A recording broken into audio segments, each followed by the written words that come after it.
साथ आज सबसे पहले मैं वगैरह में रख रही हूँ ताकि मैं पहले हम एक भी चीज को नहीं छोड़ते हैं, सब सारा चावल गिर गया क्लीन करते वक्त। छोड़ते सारे ही चीजें हमें ना मिले, ना ही फैमिली से, ना ही फिश का कड़ी है और देखो नीचे लौंग रोस्ट किया जा रहा है। अनसब्सक्राइब कर देते हैं। अब जाकर मैं मोटिवेट होके अच्छा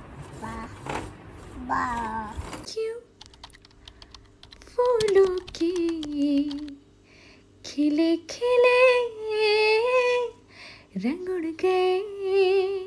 गैस करके बताना ये कौन सा गाना है। नमस्ते दोस्तों, कैसे हो आप सब। आई होप आप लोग सब अच्छे और कुशल मंगल होंगे।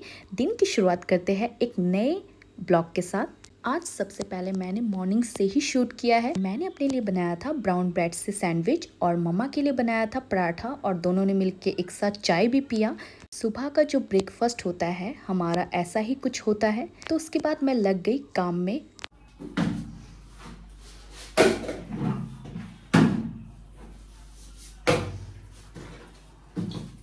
आज मुझे किचन के सारे कंटेनर को क्लीन करना था। बिशु आ रहा है, हमारे यहाँ तो बिशु कहा जाता है, एसएमएस में बोहाग बिहू कहा जाता है और बंगाली में कहते हैं न्यू ईयर। तो हम न्यू ईयर ही सेलिब्रेट करते हैं। वो अप्रैल 14 तारीख। नहीं, हम लोग बिशु बोलते हैं। बिशु? हाँ, बिशु बोलते हैं। हम लोग विशु बोलते हैं। अच्छा, हम लोग भी बिशु बोलते हैं। हमारी नेबर्स की बेटी आई थी तो उसके साथ ही मैं बिशु के बारे में बात कर रही थी।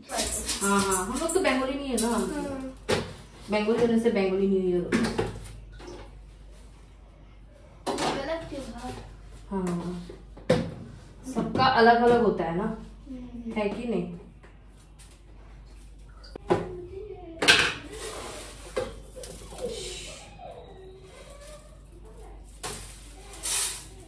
हमारे यहाँ किचन से लेके सब कुछ क्लीन करना पड़ता है। तो सबसे पहले मैंने किचन को पकड़ा है। तो किचन के जो कंटेनर्स है उन सब के जो मसाले हैं वो मैं अलग कर रही हूँ, मतलब प्लेट वगैरह में रख रही हूँ ताकि मैं इजीली इन सब कंटेनर्स को धो पाऊँ।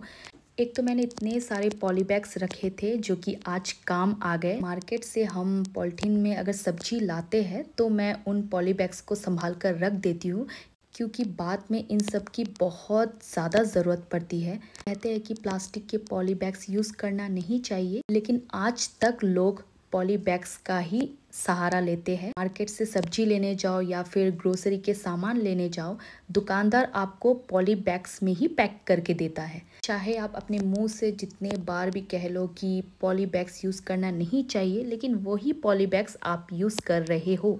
देखिए, आज तक कुछ ऐसा हुआ नहीं है, सभी पॉली बैग्स यूज़ कर रहे हैं और आगे तक भी करेंगे। कुछ कंटेनर्स को मैं धो रही हूँ जो कि ज़्यादा ज़रूरत नहीं पड़ता है और कुछ कंटेनर्स को मैं बाद में धोऊंगी। जो मसालों के जो कंटेनर्स है वो मैं बाद में धोऊंगी। कंटेनर्स तो मैं बीच बीच में धोती ही रहती हूँ। गैस स्टोव के ऊपर का जो शेल्फ है उनमें जितने भी कंटेनर्स रखे होते हैं सारे ही कंटेनर शेल्फ पे ऑयल लग ही जाता है, तो मैं बीच बीच में कंटेनर्स को धोती रहती हूँ। बिशु के पहले हम एक भी चीज़ को नहीं छोड़ते हैं, सब ही धोते हैं और सोच कर रखते हैं कि आज क्या धोना है और कल क्या धोना है। चावल गिर गया क्लीन करते वक्त। जो धोना होता है वो हम एक दिन में नहीं करते हैं। आज जैसे कि हमने किचन के सामान को पकड़ा है तो नेक्स्ट डे हम बेडरूम के सामान या फिर ड्राइंग रूम के सामान को धोते हैं। हम लाइक पाँव पोंछने का जो मैट है उसे भी नहीं छोड़ते, सारे ही चीज़ें हमें धोने ही पड़ते हैं। देखिए गाइस, मेरा जो सिंक है वो इतना ज़्यादा छोटा है ना, जिसमें सारे कंटेनर्स तो आएंगे नहीं और साइड पे भी कोई शेल्फ नहीं है जहाँ मैं बर्तनों को रख पाऊँ। लेकिन क्वार्टर में तो सिंक के साथ ही अटैच करके एक शेल्फ दिया गया था तो इजीली हम अपने बर्तन धो पाते थे। लेकिन यहाँ जो है बर्तनों को मुझे नीचे रखना पड़ता है, नीचे रख कर ही मैं क्लीन करती हूँ। बहुत ही ज़्यादा मुश्किल होता है लेकिन मैं कर ही लेती हूँ। सिंक के साथ ही मैंने साबुन रखने का रैक भी लगाया था, लेकिन मेरी ही हड़बड़ी के कारण वो खुलकर गिर गया। मेरी ना एक आदत बहुत ज़्यादा ख़राब है, जल्दबाजी का जो काम है वो शैतान का काम होता है। मैं ना हर चीज़ में जल्दबाजी करती हूँ जिस कारण से ना कुछ नुकसान तो होता ही है मुझसे और पेशेंस लेवल मेरा बहुत ही ज़्यादा कम है। आप सबने देखा ही होगा कि हम मिडिल क्लास फैमिली कोई भी कंटेनर हो संभाल कर रखते हैं, चाहे वो हॉर्लिक्स का हो, चाहे वो घी का हो, आरव को मैंने रिसेंटली पीडियाश्योर पिलाना शुरू किया है, तो वो भी ख़त्म हो गया है। वो कंटेनर भी हमारी काम आएगी सामान रखने के लिए। सच में गाइस, अब बहुत ही ज़्यादा डिमोटिवेट फील कर रही हूँ। अब मुझे ब्लॉग्स बनाने का भी मन नहीं कर रहा है।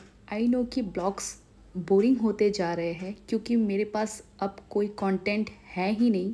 जो भी है घर के अंदर का ही मैं कंटेंट शेयर कर सकती हूँ, जो कि मैं डेली लाइफ में क्या क्या करती हूँ, क्या क्या नहीं करती हूँ, वही मैं आपके साथ शेयर कर सकती हूँ। पहले कितने कमेंट्स देखने को मिलते थे, लेकिन अब वो कमेंट्स भी नहीं आ रहे हैं, तो सच में बहुत ही ज़्यादा बुरा लगता है। मिडिल क्लास फैमिली में लड़कियों के लिए बहुत ही ज़्यादा रेस्ट्रिक्शन है। बिना परमिशन के हम कुछ भी नहीं कर सकते, चाहे वो शादी के पहले हो या शादी के बाद हो। बहुत ही सोच समझ के डिसीजन लेना पड़ता है।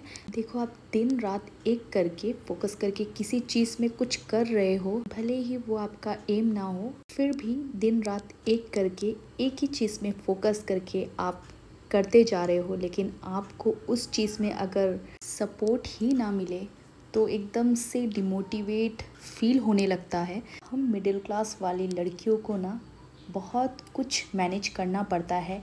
घर संभालना, बच्चों को संभालना और ऊपर से यूट्यूब पे काम करना बहुत ही ज़्यादा मुश्किल होता है। देखिए गाइस, मेरे जितने भी कंटेनर्स थे वो मैंने अपने बैल्कोनी में मैट लगाकर सुखा दिया था, लेकिन मम्मा ने कहा कि यहाँ रखने से नहीं सूखेगा, तो छत के ऊपर जाकर सुखा दे। तो मैं छत के ऊपर ही आई हूँ और जितने भी कंटेनर्स है वो मैं मैट लगाकर उसी के ऊपर सुखा दे रही हूँ ताकि जल्दी सूख जाए। देखिए, मैं अभी इतनी बड़ी कंटेंट क्रिएटर तो हूँ नहीं, छोटी मोटी कंटेंट क्रिएटर हूँ, फिर भी मैं मेहनत करती हूँ। रिसेंटली मेरे आँखों में चश्मे भी लग गए हैं, आपने देखा ही है। लेकिन दिन रात इतना मेहनत करके फ़ायदा क्या है जब आपको सपोर्ट ही ना मिले, ना ही फैमिली से, ना ही उन सब्सक्राइबर से जो आपको पहले इतना ज़्यादा प्यार करते थे, कमेंट्स करते थे। आज उनके एक भी कमेंट्स आपको देखने को नहीं मिल रहे हैं। इसलिए मुझे ब्लॉगिंग करने का बिल्कुल भी मन नहीं करता। मैं इतना मेहनत करती हूँ, फ़ोन को हर एक डायरेक्शन में रख कर मैं जो शूट करती हूँ बहुत ही ज़्यादा मुश्किल होता है क्योंकि मैं खुद ही अपना शूट करती हूँ, कोई भी मेरा हेल्प करने वाला है नहीं। छत के ऊपर आकर सुखा दिया। लेट हो चुका है ये सब कंटेनर्स धोते धोते, तो अभी मैं फटाफट से घर को झाड़ू लगाकर पोछा लगाऊंगी। तो मम्मी ने कहा कि वो खाना बनाएगी, तो मैं जल्दी से अपना काम ख़त्म कर लेती हूँ। झाड़ू लगाती हूँ, पोछा लगाती हूँ, नहाऊंगी, उसके बाद काम सब खत्म होगा।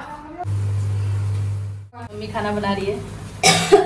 ये पता है ड्राई फिश का कड़ी है, और देखो नीचे लौंगचा रोस्ट किया जा रहा है,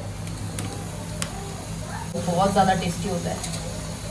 इधर खाना चढ़ाया हुआ है और यहाँ देखिए साग, इसकी एक सब्जी बनेगी। और आपको सुनने को मिल ही रहा है कि जब भी मैं वॉइस ओवर करती हूँ तो मेरे बैकग्राउंड साउंड में कुछ ना कुछ बैकग्राउंड नॉइस आपको सुनने को मिलेंगे, क्योंकि मेरे पास अब कोई ऑप्शन नहीं है, ऐसा भी कोई रूम नहीं है जहाँ मैं बंद करके वॉइस ओवर कर पाऊँ।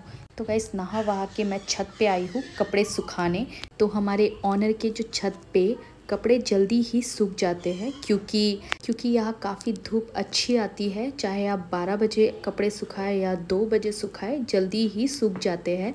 यहाँ तक मुझे खुद की फैमिली से भी मुझे अभी सपोर्ट मिलना बंद हो गया है। और मेरे हस्बैंड ने भी कहा है कि ब्लॉगिंग तुम बंद कर दो, फालतू में कोई फ़ायदा ही नहीं है जब तुम्हारे सब्सक्राइबर ही नहीं बढ़ रहे हैं। फिर भी मैं सबके अगेंस्ट जाकर अपने चैनल पे काम कर रही हूँ। ब्लॉगिंग जो है वो मेरा पैशन नहीं है। आप सबको पता ही है कि मैं गाना गाती हूँ।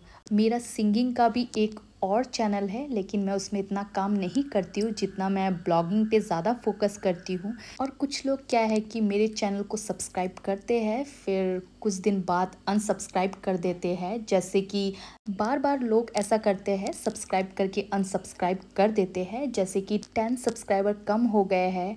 ऐसा ही मेरे चैनल में चलता ही रहता है। लेकिन आप मेरे रेवेन्यू को कम नहीं कर सकते हो।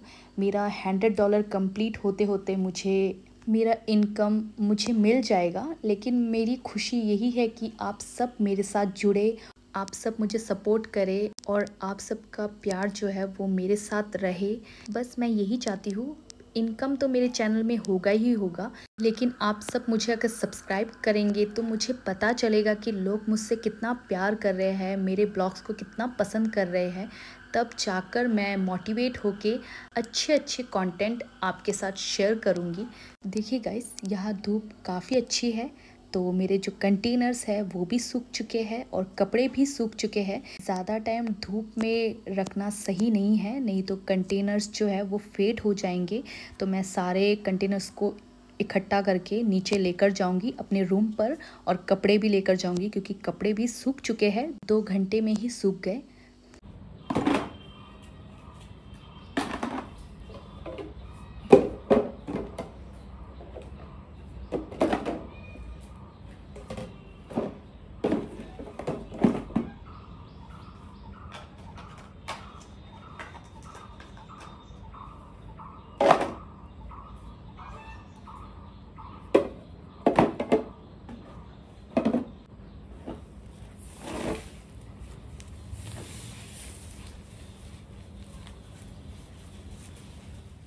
मम्मा के रूम पर आई हूँ और आरव को देखो, पापा का जो पुराना पियानो है वो कैसे प्ले कर रहा है। रे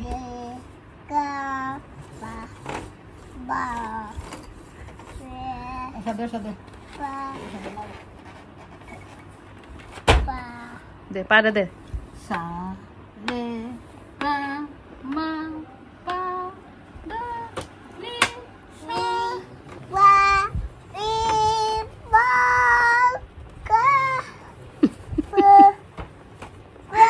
आरव को देखो पियानो बजा रहा है। पियानो का तो बैटरी भी नहीं है, पियानो ही खराब हो चुका है। लेकिन आरव को देखो ना, कितने सुर में गाना गा के पियानो बजा रहा है। गाओ आरव गाओ।